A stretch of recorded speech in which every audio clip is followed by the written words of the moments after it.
Alright, hello everyone. Another class on ionic equilibrium, and in this class, this video, we'll take up the titration between a strong acid and a strong base, and from the pH values calculated at different intervals of titration, which is called neutralization for an acid and a base. From the pH values, we'll want to plot the corresponding titration curve. So what I've done is I've written a standard problem on the whiteboard, and the natural practice is you want to plot the titration curve adding an alkali to an acid. See, when gradually an alkali is added to an acid, the pH continuously increases. It's always good to draw a graph moving up. So eventually, when we'll be plotting pH at different intervals of the neutralization, when I'm plotting pH with the volume of alkali added, I repeat, with alkali added, the pH will be continuously increasing, and naturally the graph will be plotted moving up.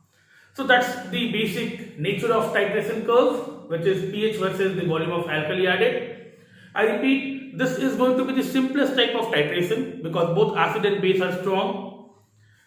Remember all our discussions on ionic equilibrium. Had the acid been weak, suppose had it been acetic acid, the moment you add a drop of NaOH, NaOH being the limiting reagent, you'll get sodium acetate, the salt of weak acid, and the weak acid left, which will be the composition of an acidic buffer. So throughout the process of adding NaOH, as long as you have NaOH acting as the limiting reagent, you will have an acidic buffer and the corresponding Henderson equation to deal with. Even when the acid and base are equal, if both are not strong, if suppose the acid is weak acetic acid, the pH will be calculated obeying salt hydrolysis. And for a strong base weak acid, it will be less than 7. We have done that in salt hydrolysis. But no problem when it's a strong acid, strong base case. Because in this case, you'll have no buffer formed. And at various intervals, we'll only want to know which is in excess. If the acid is in excess, the strong acid will decide the pH. And naturally, when the base takes over, when you have an excess of the base, when the acid gets over, from the base, we'll calculate the pOH and then the pH value. So I keep on saying the titration involving a strong acid and strong base is the simplest one to deal with, and the best way to approach all of it is to start with a problem solving. So you could read the question which is written on the board. You have to find the pH at the given intervals of adding the following volumes of 0.1 molar NaOH to 40 ml of 0.1 molar HCl. One way this might look like a collection of problems, because at different intervals we'll be finding the number of milliequivalents of acid and base. So one way it could look like a sum of 5 or 10 problems where every time you have to calculate the number of equivalents of acid and the base, and depending which is excess, you will calculate the pH or the pOH value. We'll be making use of the formula volume in ml into normality is the number of milliequivalents. And what I have done is I have written the entire question along with the solution on the board. So before we move into the solution of this question, before you carry on watching this video, you can take a snapshot or you can write the question. Maybe you can try it of your own and then see the video later. But as I said, it's going to be the simplest type of titration performed, where every time you have to find out whether the acid or the base is in excess, and then the pH or pOH value is obtained. So the different volumes of NaOH added are 0 ml, 10 ml, 20 ml, 30 ml, 39 ml, 39.9 ml, 40, 40.1, 4150. And trust me, the solution or the pH at different intervals, the values will be 1, 1.22, 1.48, 1.84, 2.9, 3.97, certainly at the point of neutrality, which is the equivalence point. 40 ml of 0.1 will titrate 40 ml of 0.1 HCl. Then 10.1 for 40.1, 11.1, 41 and 12.05 is for a problem J, where 550 ml of 0.1 molar NaOH is added to 40 ml of 0.1 molar HCl. So one way this could be like a collection of problems, and you could try it before you see the video. Once you have obtained these values, maybe you will want to check the solution with the video. And what I am going to do now is I am going to rub it off and start with the individual volumes. So right away, we make use of the formula number of milliequivalents is equal to number of milliequivalents is equal to volume into normality. So 0.1 molar is as good as 0.1 normal. 0.1 molar is as good as 0.1 normal, both for the acid and the base, because both have n factor 1. That is monobasic, this is monoacidic. And we make use of the formula number of milliequivalents. Number of milliequivalents is equal to volume in ml into normality. And that way, 40 ml of 0.1 normal, we are having 4 milliequivalent. 40 into 0.1. 40 into 0.1. We are having 4 milliequivalent of HCl to begin with. We are having 4 milliequivalent of HCl to begin with. Naturally, at different intervals, you will want to find the number of equivalents or milliequivalents of the base. And depending which is in excess, we'll calculate the pH or pOH. I repeat what I said at the beginning of the video. The normal process or the conventional process is to plot pH with the volume of alkali, because with the volume of alkali added, the pH is going to increase, and you will be plotting a graph which will be moving upwards. So naturally, with 4 milliequivalents of HCl, if I add 0 ml of NaOH, adding 0 ml of NaOH means at time t is equal to 0 when no NaOH is added, and naturally when no NaOH is added, 0 ml of NaOH would mean that HCl is equal to 40 milliequivalents, 40 milliequivalents in 40 ml, 40 milliequivalents, 4 milliequivalents in 40 ml, 4 milliequivalents in 40 ml, 4 milliequivalents in 40 ml, it will be 0.1 normal, 0.1 molar, 0.1 normal or 0.1 molar, and the pH will be equal to minus log of 0.1, which is equal to 1. It was expected at time t is equal to 0, 0.1 molar or 0.1 normal HCl. The pH will be 1 to begin with, and now we will take up the pH calculation at various intervals of adding the alkali. I am sure you would have copied the problem by now, so I am going to rub this entire space and create some table heads for a smoother and a clearer analysis of the data. I call it data because we'll be using this data to draw the titration curve, and certainly the table heads would be milliequivalents of HCl, which will be constant throughout, milliequivalents of NaOH added. Now suppose H plus, which is going to be left initially, I'll rather go take it in normal bracket, and then the concentration in molarity, and then the pH value. So these are the table heads. This is what we began with. Initially you have 4 milliequivalents of HCl, nothing of NaOH, so H plus left was 4 milliequivalents, and 4 milliequivalents in 40 ml, 4 milliequivalents in 40 ml, 4 by 40.1, pH was equal to 1. When you add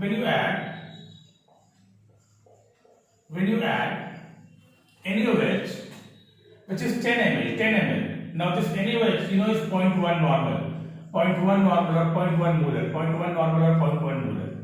So when you add 10 ml of it, now 10 into 0.1, 10 into 0.1, 10 into 0.1, 0.1 into 10, 1 millimolar, 1 milliequivalent of 1 millimolar, 1 milliequivalent of NaOH added. So HCl was 4 milliequivalent, NaOH added 1 milliequivalent, H plus left will be 3 milliequivalent, and 3 milliequivalent will be left in. Now remember this, it's 50 ml now, it's 50 ml now. Because you added 10 ml and you had 40 ml of 0.1 to begin with, so 40 plus 10, it's 50 ml. While calculating normality or molarity say 3 milliequivalents of H plus left in 50 ml. pH would be minus log of 3 by 50. pH will be minus log of 3 by 50. pH will be minus log of 3 by 50. And this value will be 1.22. This value will be 1.22. Now you have 4 milliequivalent of HCl, to which you have added 20 ml of NaOH. So 20 into 0.1 would be 2 milliequivalent of NaOH. So 2 milliequivalents will be reacted. 2 milliequivalents of H plus will be left. in 60 ml, because now the volume has become 40 plus 20, and pH will be equal to minus log of 2 by 60, and see, minus log of 3 by 50 will be minus log of 6 by 100, minus log of 6 by 100, which will be 2 minus log 6. So this is 2 minus log 6. These calculations could also be done pretty easily. Minus log of 2 by 60 will be minus log of 1 by 30. Minus log of 1 by 30 will be log 30. And log 30 will be 1 plus log 3. 1 plus log 3 which will be almost 1.477. I will take it 1.48. Moving on, at point D, 4 milliequivalent of HCl, when you have added 30 ml of NaOH, and thus 3 milliequivalents of the base, 1 milliequivalent of H plus is left in 70 ml. 1 milliequivalent of H plus is left in 70 ml, because the volume is 40, 30, 70, and minus log of 1 by 70 would be log 70, 10 plus log 7, 1 plus log 7, minus log of 1 by 70 will be log 70, log 70 will be 1 plus log 7, and it will be almost equal to 1.84. And then when you have added 39 ml, when you have added 39 ml, which is 3.9 milliequivalent of NaOH, 4 milliequivalent of HCl to begin with, 0.1 would be left in, say, 79. This is molarity, certainly this is molarity, and minus log of 0.1 by 79, minus log of 0.1 by 79. You know, this will take some calculating device, and minus log of 0.1 by 79 would be a value close to 2.9. This will be a value close to 2.9. So I've kept it simple. I've also told you this is the simplest type of titration to perform, and because we'll want all the readings, to draw the titration curve. So far I've got A, B, C, D, E. We are approaching neutrality. 4 milliequivalent of this with 40 ml will become 4 milliequivalents, and the solution will become neutral. So we'll move on with the following readings.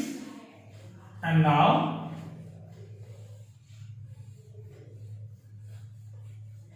moving on.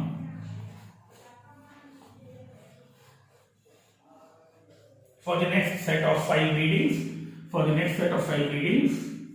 want to copy everything at your convenience.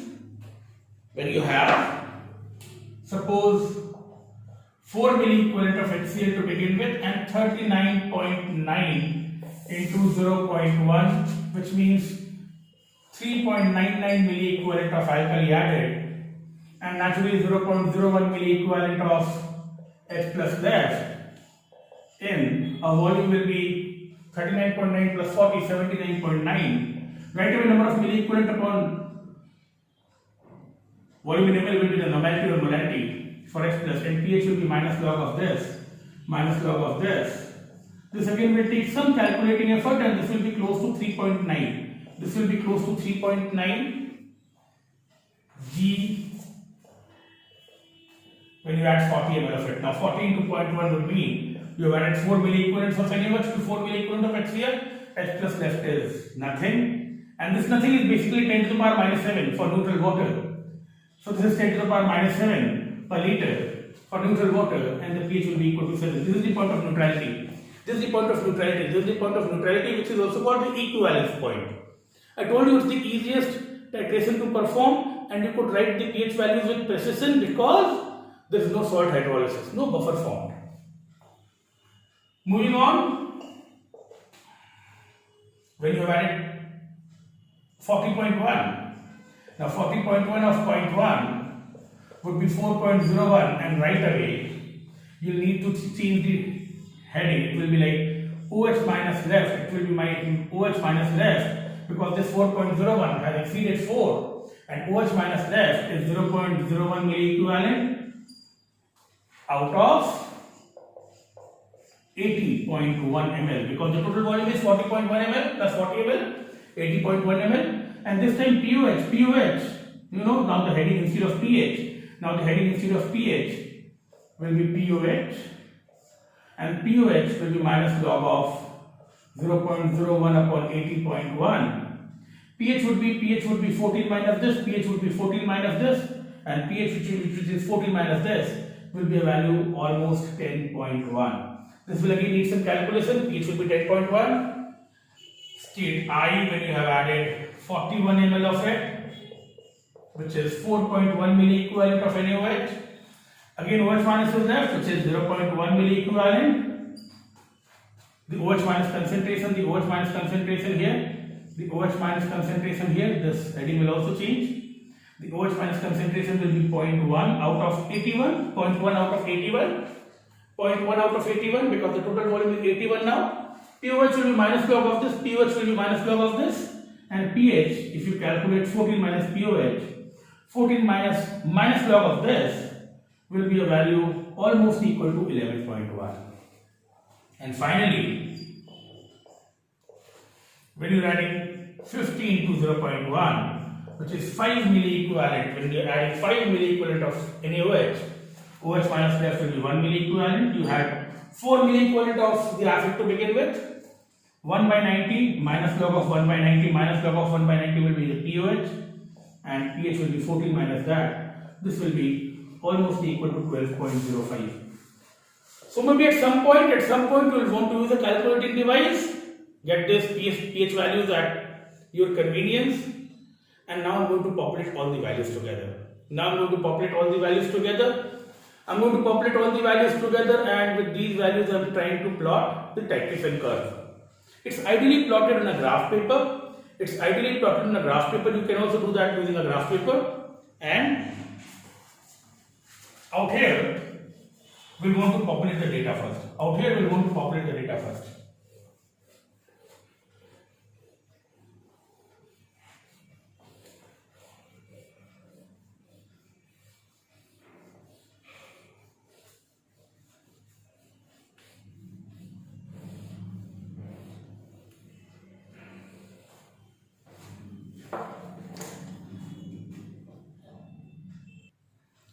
So carrying on where I left you with the pH values at different intervals of the strong acid strong base titration. Now what we will want to do is, for different volumes of NaOH added,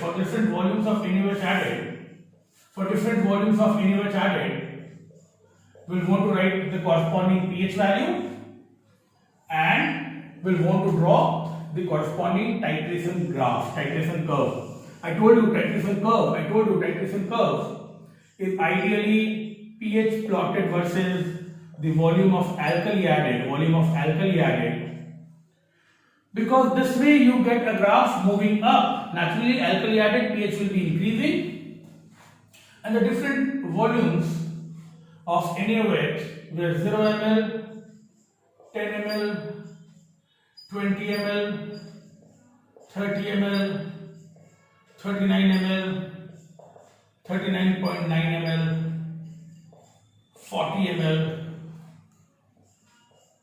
40.1 ml, 41 ml, and 50 ml. These are the 5 readings taken, and the corresponding pH values, if I recall properly, is 1, 1.22, 1.48, 1.84, then 2.9, 3.97. This was the equivalence point because you had taken 4 milliequivalent of acid, and this was neutralizing the acid and base completely. This was 10.1, I recall. This was 11.1, and finally this was the value 12.05. Naturally, when we are plotting pH along the x-axis,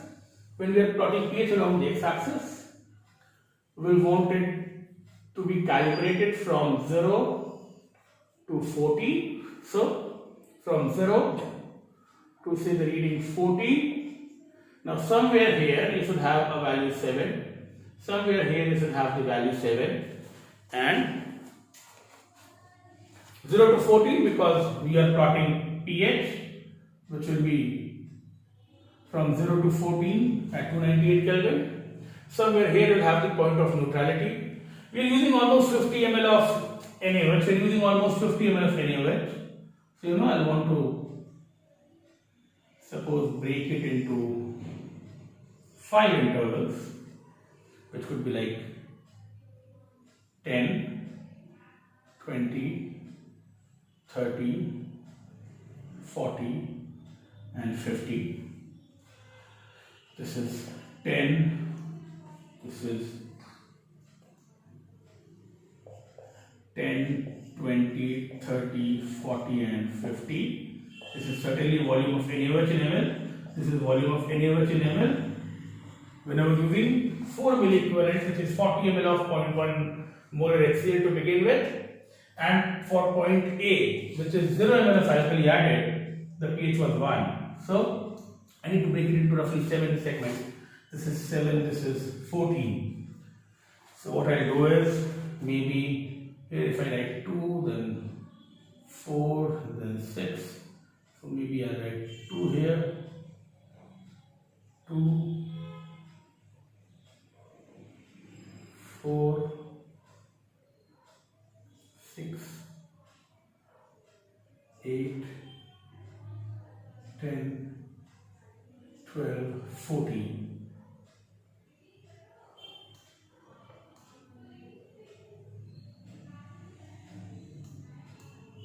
I repeat, it's ideally done on a graph paper. So, say this is 2, then this is 4, then this is 6, then this is 8, this is 7 somewhere in between, this is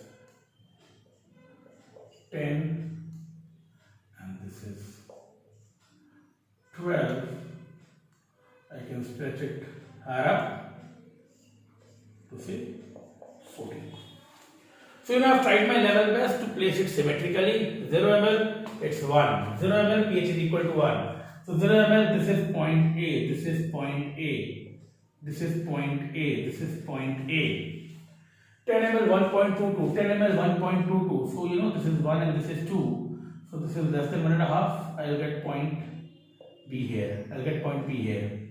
I'll get point B here. 20 ml, it's 1.48. It's still less than 1.5. So I'll get point C here. Still less than 1.5. 30 ml, it's 1.84. So maybe closer to 2. Closer to 2. Now I have a set of readings which are very close to 40. I have a set of readings which are very close to 40. 30, 39.9, 40, 40.1, 41. So you know, maybe you have 39.9 very close to 40. 39 somewhere here, 40.1 and 41 are set of very close values. Now 39, it's 2.9. 39 is 2.9. So 39 is 2.9, which is, I believe, somewhere here, around 3. Then right away it's 3.9, which is around 4.